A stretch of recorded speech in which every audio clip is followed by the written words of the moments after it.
spent 37 years in the SAF. I had a really great career. I'm thankful that after I retired from uniform service, I was given the opportunity to work within Safety Military Institute. I'm in a unit called the Institute for Military Learning, and what we do is we invite soldiers and commanders to attempt certain courses and qualify them as instructors. So it's been a great journey thus far. I've been there for 2 years. And I arrived in 1st Commando Battalion on January 17, 1978. That was my enlistment day. And I left 37 years later. So, it was a great career. I don't think I could have achieved all I could achieve without the support of your buddies on your left and right. Understand. It is not an individual's task, it is actually a team's task. So I'm just glad to say that I was part of a really professional unit. I understand. So I'm sure in your military career, sir, you have of course attained some decorations, and amongst them were medals, efficiency badge. And what do these medals actually mean to you as a person and actually as a soldier? We're not working for medals. That's true. You know, we, like I mentioned earlier, do you do right things or you do things right? You know, so our job is to actually fulfill certain requirements, and one of the biggest requirements we have is commitment. When we speak about the medals that you've received along the years, right? You wear your medals on the number 1 uniform. Yes. And why do we actually need to wear these medals? And what does these medals actually mean for a soldier? Okay.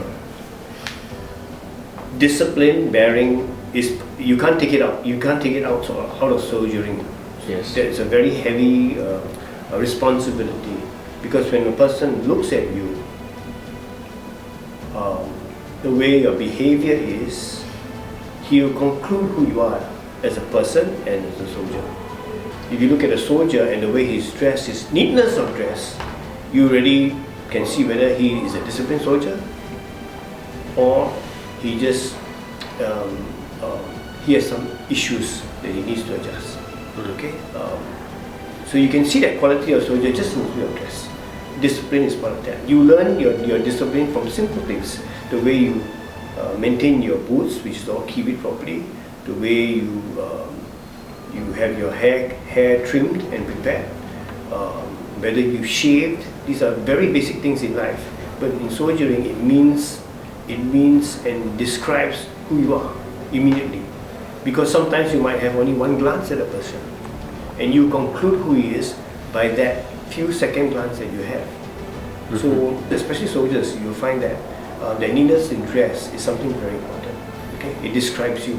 Is there a significance in getting service award medals and even those badges? What do they mean to a soldier? If you were to remove them from a soldier's uniform, would it make a difference? I think it made a very big difference. It's allowing people to understand what he went through and his commitment is to the country. That's what it basically says. When you're committed, and it is a belief that you have that this country is worth fighting for, and that's very important. And that level of commitment is, I would think, is the highest level. That you're willing to forego your life in order to maintain a way of life that we have in Singapore. Okay, so that's important. And all they're actually doing is, like in commandos, you have an airborne badge, you have a diverse badge. That's proficiency badges, that you are a person that is able to carry out these duties and are capable in certain areas. When you come to other types of medals, the 5-year medal, 10, 12, 15, 25, I received the 30, okay, and so on. Other more gallantry medals which we don't usually see people getting, okay. These are basically objects of distinction, objects to tell people that I've achieved a certain level of competency. I've done something that not many people have done before. the MC calls out your name, you go, sir, then you march all the way down there and you get your medal, your chief pins it on you down there. It's basically, you're the oldest guy in the formation. But you must maintain your physical fitness. Yes. So my last IPVT, just before, 3 or 4 months before I ORD was what, 913. 2 years ago, it was 913. I trained for it, because it's very simple. I'm leading something for the younger guys to understand. It's not about fitness. It's about being ready. When the button is pressed, you better be at your best fitness and you better be able to do your job. So, can you remember the first time you received your medal? Well, that's my 5 or 6 year medal. Yeah. Okay, so it's not about the years. If you do not perform well, you might get it a bit later. You might get it in your 7th year and your 10th year. So it's that period of time that you actually get it. Of course, in the old days, you don't see it very often that someone gets a medal. It might be your first one, so you never forget. Okay, so yeah, that was special. To have something on your uniform besides all your efficiency badges, it's something that someone looks upon you and gives you the honor to wear that medal. So actually, it's not what I have achieved, but I feel that I'm honored that someone wants to give it to me. Wow. And they feel that you deserve that honor to don that medal.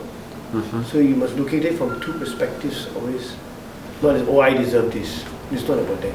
So what about the last medal compared to the first one? Was there any difference? No, it's always a rush. Okay, you always feel that rush, I guess I never plan on getting it. Mm-hmm. You just do the best that you can. And the per case you get it is, hey, wow. It's always like, wow, okay.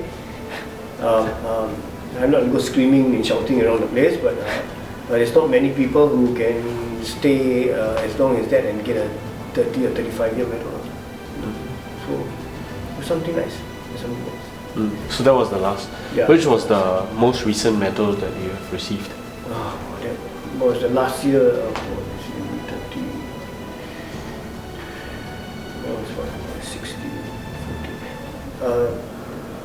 201314. 14. That was your most recent. Last one. Your last one. 35 years.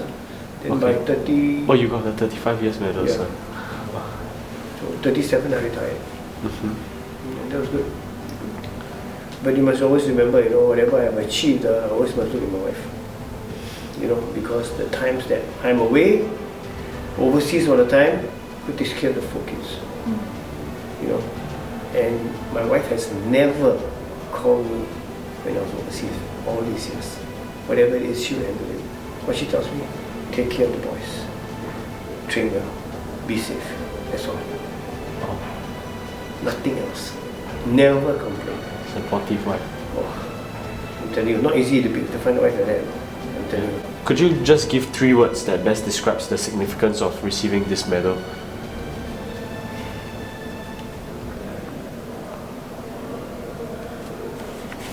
For honor and glory. Okay, honor because you feel honored. Okay, the glory is for the unit. And I don't think any normal person would have come out with the motto for commando, like honor and glory. And there was a thought behind who actually came up with that. It's not something that a person on the street in those days would come up with. It would be an educated person, a well-educated person, to actually come up with something as deep as that for the honor and glory of the nation. That's why I do what I do.